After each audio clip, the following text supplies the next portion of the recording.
Hi guys! This morning, I received a text message from Project Balik Buhay that today is our schedule for the vaccine at IEC Mega Center, also known as IC3, right behind Landers. Always make sure that you will keep your phone handy and check your messages for the confirmed schedule at all times. A piece of advice: do not miss your schedule because you will have to process your rescheduling and it might take a lot of time to receive the confirmation text again. The site is open from 8 a.m. Cutoff time is 3 p.m.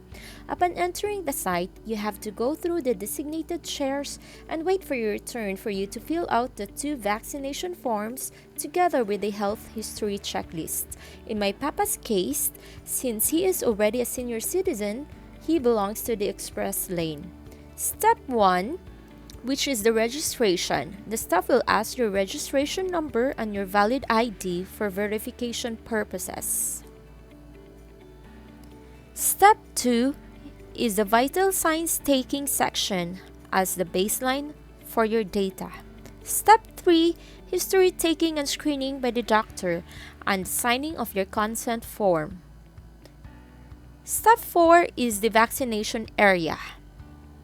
Kuyawan ko, as in, mura ko na ako hard. Pagbuhat na ako sa concern. Na-excite ko na nakuyawan. But I grabbed this opportunity to be vaccinated, kay it's time. Waiting for our turn. We have to wait about 15 minutes for them to prepare the vaccines. As you can see, their system is really organized and everything is well planned. Afterwards, it's my papa's turn first. He was quite excited yet anxious, but he really wanted to be vaccinated since then. A piece of advice: always make sure to keep your vaccination card, and after your second dose, you can laminate it. This card will serve its purpose in the future and your record for your vaccines. Afterwards, you have to submit the documents on your vaccination card for rechecking before you go to the next step. It's my turn now. I have mixed feelings at all. During the induction of the vaccine, I felt kinda nervous yet excited. Many thoughts came up to my senses, yet I felt totally accomplished even if it's still my first dose, because I know that the long wait of the vaccine is over. I am now vaccinated. Thank you so much to those people behind this. Step 5 includes post-vaccine monitoring. After 15 minutes, they took our vital signs again. This is the crucial part wherein our body might react to the vaccine introduced to your system, or luckily, there will be no manifestations at all.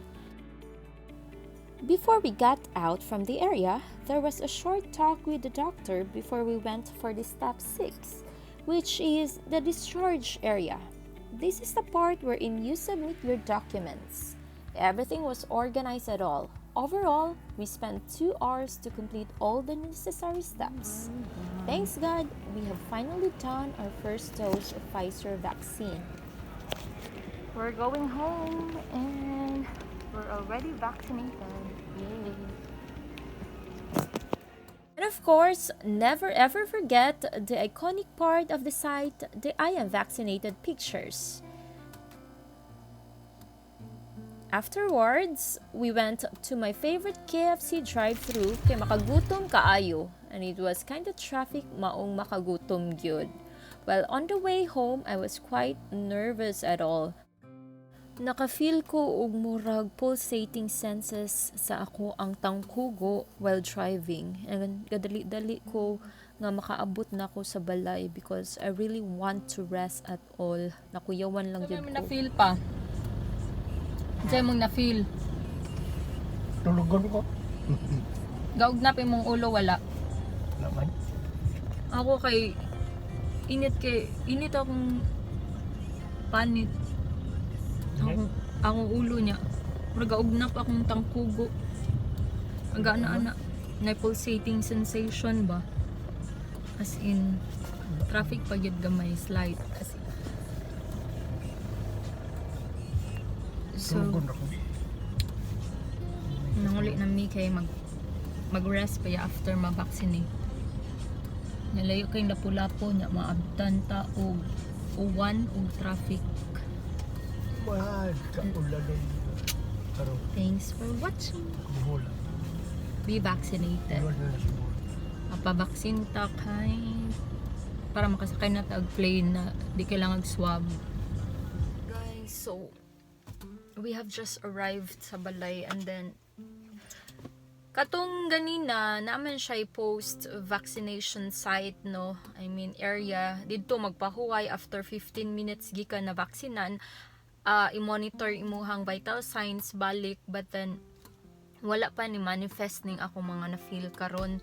Na ako'y mga hot flashes sa ako ang facial part, and then ako yung ulo akong tangkugo gaugnap ba. Thanks God na manage ra gyud nako mag-drive kay I need to go home. We need to go home dayon sa dili pa mo takda mo untop ang alas 4 hantod alas 5 hantod na alas 7 kay ngano traffic manggod kaayo ang Mandawi, ang Lapu-Lapu, among mga agian ba nya. Si tawag ani kauwanon sad mahadlo ko maabtan og baha na sad kay gahapon ga baha baya, so nagdali-dali lang gyud mig uli.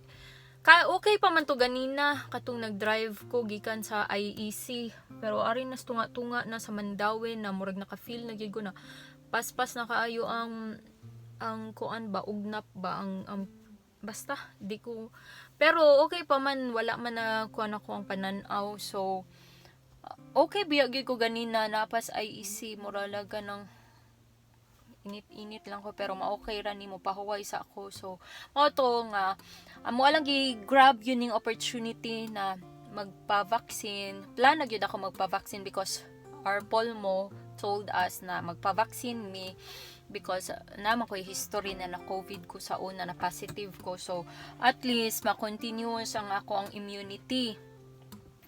And then naabot sa dang Pfizer na may gear recommend na hopefully makakuanan. Actually wala pag yung chance sa una na magpa-vaccine because i-categorize ba yato karon nga gi-open na ang category for kuan mga individuals A4 I think or A5 na ba karon.